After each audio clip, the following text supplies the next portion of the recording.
Well, we're very, very close to having our whole business up and running, and we're going to test it all. We've got a few more videos to go, but right now in this video I want to now configure our first message in Aweber. So I'm back in Aweber, so log into your Aweber account, and again check you're in your correct list, and go to the Messages tab, and click on Follow Up, and here are the two messages that we created earlier. So let's click on the first one.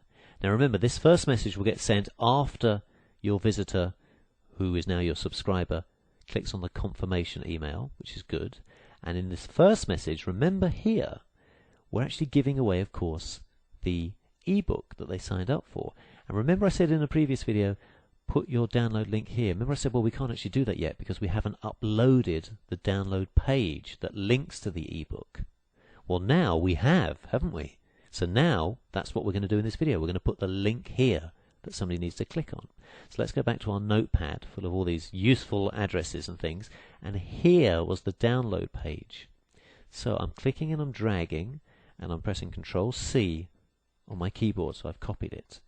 And now back in Aweber, I'm going to delete put your download link here. In fact, I'll tell you what I'm going to do. I'm going to do that in a second. I'm going to do something different for a moment. I'm going to go to the plain text message first, and I'm going to make the changes in here first, and you'll see why in a second. So let me put my download link in here in the plain text message. Let me paste it in. I should mention one thing as well. This is one of these little quirks that you'll just get to know. In a plain text message, just to be 100% sure that the link does become clickable, type in the full address. Now you may not be aware of this, but a full address of a website, although most of us don't use it all the time. In fact, let's look up here at the top. Look, I'm in Aweber, but look, at the very, very beginning we got http://. That's the full address of a website. But as I say, most people don't use that, but it will appear when you type in a domain name. If I go to chrisfarrellmembership.com, look, chrisfarrellmembership.com, but look at the very beginning, http://. So that's the full address, and I want you to make sure you put that here as well. So http://. And again here, in the second download link, http://. Okay, good. Let's just copy that because we're going to need that in a second again. Okay, now I want to explain something to you. In a plain text message, this is how your link has to look, unless you've cloaked your link. Like I've mentioned a few times now, if you have some link cloaking software, you could put the cloaked link in there, and I often do.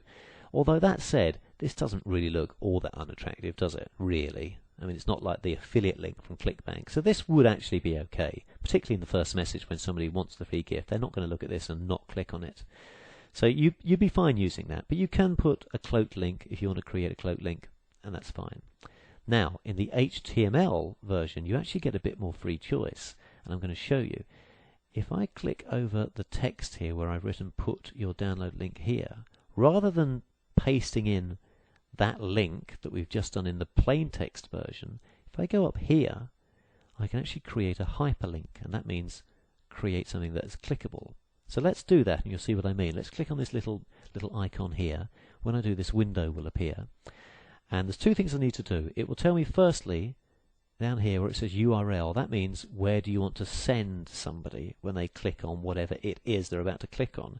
And let's obviously paste the download page address, which is here, chrisfarrellonline.com/download.html.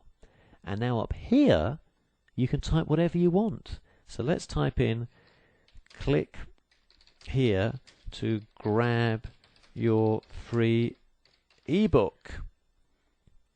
To gran, not to gran, not fair to grans everywhere, to grab, grad even. I really can't spell, can I? Click here to grab your free ebook. You know, you can even put a few exclamation points. And then we select insert. I'm just going to format it. I'm just going to click bold up here. Now look, doesn't that just look a bit better? And I'm sure you've seen this in many emails where you have some text for somebody to click on. Let's do the same again very, very quickly here, just so it all looks uniformed. And clicking on the icon up there. And if I type in the first letter, I think the whole I think it remembers. Yes, it does. It remembers what I typed in earlier. So let's do exactly the same. Let's bold it again. Great. Now I haven't actually gone through this whole message and formatted it. I haven't changed stuff in here, but again, that's fine for the sake of this video. You don't need to see me do that.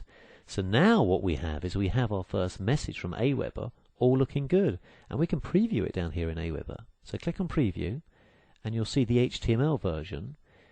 It's still got this computer coding where it says first name, but when that gets sent, and we will send it in a few minutes, you'll see that that will change. But look at the link here where it says click here to grab your own copy, click here to grab your free ebook. If I click here, where do you think I'll get sent? Think about this logically for a second. If I click on this link here in my HTML version, where do you think I will get sent? If you said the download page, you're correct. Let's click on it and see. I will get sent to chrisfarrellonline.com/download. Look, here we are, the download page, which is on the web. And we all know it works because we tested it earlier. Okay, let's close that preview window.